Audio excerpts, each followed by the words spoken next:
Merci de vous retrouver. Bonjour Laurent Wauquiez. Bonjour. L'emploi, les affaires européennes, l'enseignement supérieur, maire du Puy-en-Velay, député de Haute-Loire. Bienvenue sur notre antenne ce matin. Est-ce que François Hollande, finalement, n'a pas la baraka? Pourquoi? Parce qu'on ne l'attendait pas au match de foot. Il est venu, boum, 3-0. Moi, j'ai regardé le match de foot. Il y a un moment que j'ai manqué où François Hollande a joué sur le terrain ou j'ai C'est loupé une quelque question chose? que je vous pose, parce Non, que personne mais- ne l'attendait comme candidat à la présidentielle. Il est élu. Là, on parle de réforme fiscale. Vous ironisez, mais on ne sait jamais. Donc, est-ce qu'il n'a pas la baraka? Puisqu'on parle de foot, je trouve qu'il y a une belle leçon quand même dans ce match. C'est quand on veut, on peut. Quand la France se bouge pas, quand elle s'endort, quand elle va pas de l'avant, c'est la catastrophe. Et c'est Kiev.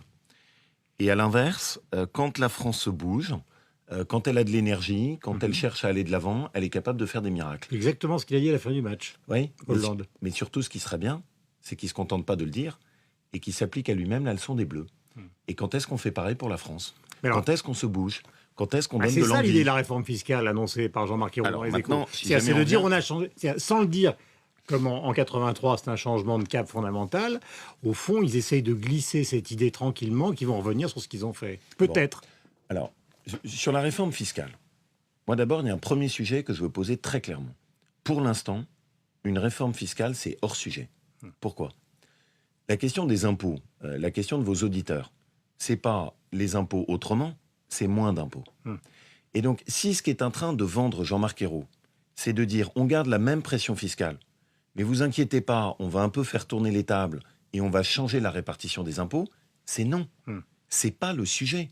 La question aujourd'hui qui hante les Français, la question qui hante les Bretons, la question qui pose une difficulté à nos entreprises, la question qui pèse sur nos salaires, c'est le niveau d'impôt, c'est le niveau de pression fiscale. Et donc là où moi je Donc suis c'est un coup politique. En fait, vous n'y croyez pas du tout et c'est un coup politique. Non, c'est pas que j'y crois pas. C'est que je dis, si votre objectif est juste de discuter sur comment est-ce qu'on répartit le même poids fiscal différemment, c'est hors sujet, c'est un écran de fumée. Si en revanche, votre question c'est de dire, je vais baisser la pression fiscale et on va le faire en changeant le système d'impôt français, là ça m'intéresse. Mais ma crainte... D'une manière subliminale, c'est ce qu'ils essayent de faire comprendre ou entendre aux Français dans une situation politique où on est au bord de la révolte fiscale. Ah bah non, c'est monsieur- vous qui dites que nous sommes tous des Bretons. Non, monsieur Durand, enfin, pourquoi non? Parce que moi, j'ai pas entendu le Premier ministre dire le but, c'est de faire une réforme fiscale pour qu'il y ait moins d'impôts en France. Donc c'est un coup politique. Donc c'est un écran de fumée. Et c'est ça qui m'inquiète. Le deuxième point qui me préoccupe un peu, c'est que j'ai une petite expérience à la Commission des finances de la façon dont fonctionnent les impôts en France. Quand on les change, qui paye en général à l'arrivée l'addition? Ce sont les classes moyennes. Et ma crainte, c'est que tout simplement parce que c'est les personnes les plus nombreuses, et qu'en général, quand on change le système d'impôt, il est assez fréquent qu'à l'arrivée, ce soit les classes moyennes qui voient concentrer sur elles un poids fiscal plus important. Donc je trouve ça... Ce qui va même- être le cas avec l'augmentation de la TVA, fondamentalement. Ce qui va être le cas en partie avec l'augmentation de la TVA, ce qui est le cas d'une certaine façon avec le dispositif d'écotaxe qui pèse sur les petits, notamment les petits artisans, tout ce qui est les petits transporteurs en Bretagne. Et donc moi, ma crainte, c'est qu'on ait à nouveau des classes moyennes qui soient les victimes sacrificielles d'une nouvelle réforme fiscale. Alors après, je ne suis pas fermé par principe. Mais je rappelle... Je vous écoute. Mais ce que je demande, c'est que l'engagement soit clair, que ça n'est pas une réforme fiscale à poids fiscal constant, mais que ce soit une réforme fiscale pour faire baisser le poids des impôts. Mais fondamentalement, quand on discute tous les deux ce matin, vous n'y croyez pas. Non, Enfin, c'est une question, c'est Pourquoi pas une assertion de ma Alors, part. on va... Parce que c'est quand même un essayer- sujet sérieux. Parce que là, il y a deux on solutions. va essayer Soit de- il nous bluffe totalement, dans une situation politique qui est quand même très mauvaise, soit au contraire, il y a une sorte de... Je reprenais l'exemple du tournant de la rigueur Mitterrand en 83. C'est-à-dire, soit il y a un moment où, effectivement, face aux protestations, ils vont effectivement revoir leur copie. Il y a deux hypothèses. Monsieur Durand, juste, si je reprends la J'aime bien façon... ce monsieur Durand. Guillaume Durand. En reprenant ce qui s'est passé, on est à la Commission des finances. Pendant 3 mois, on pouvait discuter des impôts. Pendant 3 mois, on pouvait se poser des questions sur comment est-ce qu'on change notre système fiscal. Pendant 3 mois, rien. Le Premier ministre ne nous en parle pas une seule fois. On fait passer tout le budget sans qu'à aucun moment, il essaye de profiter de ça pour qu'il y ait un débat sur les impôts en France.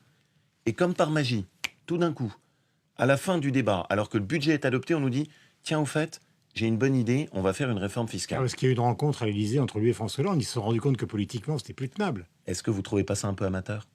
C'est-à-dire que là, ce qu'on est en train de se dire, c'est qu'on a juste une réforme potentiellement majeure pour la France qui sort d'un bout de coin de table alors qu'on vient d'adopter le budget. Oui, Personnellement, je trouve ça aussi très anxiogène. Mais vous m'avez dit tout à l'heure quand même, et j'ai retenu cette phrase, que vous n'étiez pas a priori contre si effectivement, globalement, les impôts finissent par baisser, parce que c'est ça l'objectif. Non, moi je ne suis pas contre une réforme fiscale avec une pression fiscale plus faible. Je suis C'est ce que j'ai contre compris. une réforme fiscale où on nous dit on sait juste des impôts autrement et pas moins d'impôts. Et la retenue à la source, donc, qui pourrait être une des pistes envisagées par Christian Eckert, qu'on écoutait dans le journal de 8 heures sur Radio Classique, vous y croyez? Il y a cette possibilité de retenue à la source. La retenue à la source aussi, elle a un avantage. C'est qu'elle protège d'une certaine façon contre la rétroactivité de l'impôt. Ça, c'est intéressant. Il y a là-dessus quelque chose sur lequel on peut travailler. Il y a un autre point sur lequel j'aimerais bien qu'on explore des pistes sur la réforme fiscale. C'est de s'assurer que tous les Français payent un impôt. Même un petit, mais tous les Français. Pour que tout le monde se sente responsable par rapport à la dépense publique. Parce qu'aujourd'hui, en France, on a des impôts qui, certes, sont acquittés par tout le monde, mais qui sont faits pour être pas visibles. Indolores. Par exemple, la CSG, qu'on ne voit pas. Et qui, du coup, aboutit à ce qu'on a une partie de l'opinion publique qui ne se sent pas liée par la bonne gestion de la dépense Mais publique. quand Jean-François Copé déclarait, donc il y a quelques heures, François Hollande est incapable de reprendre la main. Et si justement, je reviens à la question de la baraka, c'est un peu l'angle de ce matin, et si justement c'était ce qu'il essaye de refaire. C'est-à-dire une politique étrangère. Hier, je regardais le New York Times. Au fond, il montrait ou il décrivait un François Hollande coincé en France, mais assez à l'aise dans les dossiers à l'étranger. Et visiblement, il essaye de se réinstaller positivement en France. C'est ça l'opération, tout le monde l'a compris. Vous savez, je ne veux pas être dans de l'opposition stupide. Si François Hollande reprend la main parce que le pays va mieux, je serai le premier à m'en réjouir. Mais ce que je ne veux pas, c'est de petites manœuvres politiciennes. Donc si jamais on utilise la réforme fiscale juste pour lui faire gagner 3 points dans les sondages, ça ne m'intéresse pas. Donc il faut absolument, par exemple, que Jean-Marc Ayrault rencontre les dirigeants de l'opposition. Parce qu'une réforme fiscale, c'est celle de tous les Français. C'est pas la réforme fiscale de la gauche. Donc, et surtout, il faut, et ça c'est la première condition, parce que je veux bien que les choses soient claires, doit être clarifiée tout de suite la question de savoir si c'est réforme fiscale à même niveau d'impôt ou si c'est réforme fiscale pour baisser de toute façon, c'est pour 2015. Est-ce que vous avez perçu à travers les mots l'idée que finalement Jean-Marc Ayrault, comme Fillon, pouvait faire un quinquennat entier? Juste pardon, hein. Il y a un point que sur lequel je voudrais insister. Vous vous souvenez de ce qu'on nous disait en septembre? Pause fiscale. Oui. Pause fiscale. Et ras-le-bol fiscal aussi, Moscovici. Et ras-le-bol fiscal, pas d'augmentation d'impôts. Là, on a adopté le budget. Vous savez quelle est l'augmentation des impôts l'année prochaine que les Français ménages vont devoir acquitter? 13 milliards d'euros d'impôts supplémentaires. Ça signifie qu'en réalité, avec un gouvernement... Il y a combien? 6 milliards pour la TVA. Exactement, rien que 6 milliards sur la TVA. Ça signifie qu'avec un gouvernement qui nous a promis l'année prochaine, je n'augmente pas les impôts, l'année prochaine, il nous met 13 milliards d'euros d'impôts en plus, encore plus que l'augmentation précédente. Donc vous comprendrez que je suis un peu dubitatif. Et je voudrais, parce que derrière, pour moi, il y a une idée. Face à cette déliquescence du pouvoir socialiste, sur les impôts, il faut que nous, on puisse poser les candidats au municipal un pacte. Un pacte devant les Français, sur lequel, et je souhaite que tous les candidats au municipal soient interrogés là-dessus, on leur demande, est-ce que vous augmentez les taux d'impôt pendant votre mandat ou est-ce que vous ne les augmentez pas? On est maintenant déjà une trentaine de candidats sur des villes très importantes en France, Saint-Étienne, Clermont-Ferrand, Nantes, Dijon, à prendre un engagement qui est on n'augmentera pas les taux d'impôt sur la durée du mandat. Et je crois que... Mais l'argument des maires, vous le connaissez, puisque vous êtes maire, c'est qu'au fond, ils disent à chaque fois, les dotations de l'État étant en train de baisser, pour un certain nombre d'activités, on a besoin d'augmenter la fiscalité locale. C'est l'argument de pied. Si l'État fait... Vous ne pouvez pas leur demander de faire des économies, et en même temps, comme maire, de ne pas augmenter les impôts, puisqu'ils font les économies sur votre dos, au fond. C'est vrai, mais en même temps, je pense qu'il faut qu'on soit exemplaire. C'est vrai ce que vous dites. Et c'est vrai que les décisions, y compris celles qu'on voit en ce moment au Salon des maires, aboutissent en moyenne, pour des communes par exemple comme la mienne, le Puy-en-Velay, à une perte de notre capacité d'investissement de 15%. Eh bien malgré ça, ce que je souhaite, c'est que les candidats au municipal, et notamment ce que je voudrais, c'est que tous les candidats de ma famille politique prennent l'engagement qu'ils n'augmenteront pas sur la durée de leur mandat les taux d'impôt. Je pense que personne ne nous croira. J'ai encore 3 questions. Au moment de l'élection, mais dans 3 ans, les électeurs pourront juger en se disant est-ce qu'ils ont tenu ou non l'engagement qu'ils avaient pris. Et ça, c'est une façon de refaire de la politique qui m'intéresse.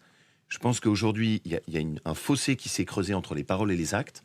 et que si on veut arriver à redonner cette confiance dans le politique, il faut prendre quelques engagements, pas beaucoup, très concrets, et qui puissent être jugés sur la durée. Question personnelle, votre génération, celle de Bruno Le Maire, de NKM, et vous-même, donc brillants jeunes gens de droite, est-ce que vous n'en avez pas marre? Non, mais c'est pas de la flagrante, c'est une question justement un peu vicieuse. Est-ce que vous n'en avez pas marre d'être les supplétifs de Fillon et de Sarkozy?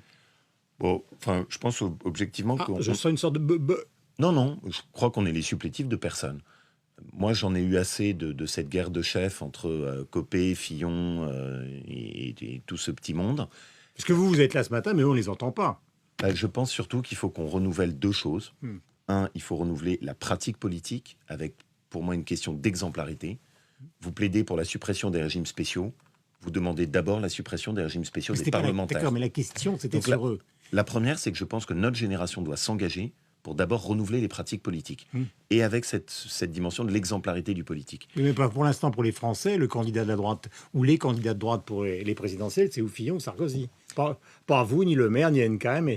Je crois surtout que 2017 ne peut pas être la revanche de 2012.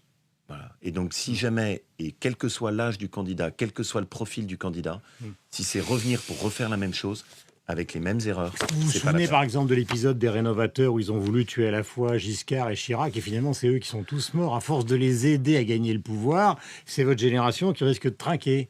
Je crois. J'ai un peu de mémoire. Oui, je pense surtout que c'est pas juste un conflit de génération. C'est une question de est-ce qu'on est capable à un moment de réveiller la politique en France, comme le match France-Ukraine, et est-ce qu'on est capable de faire différemment de ce qu'on fait depuis 30 ans et qui, au fond, si on est assez lucide, mène le pays dans le mur. Vous avez lu le petit livre de Frédéric Mitterrand? Il paraît que vous êtes extrêmement sexy. Vous envoyez les petits mots au Conseil des ministres.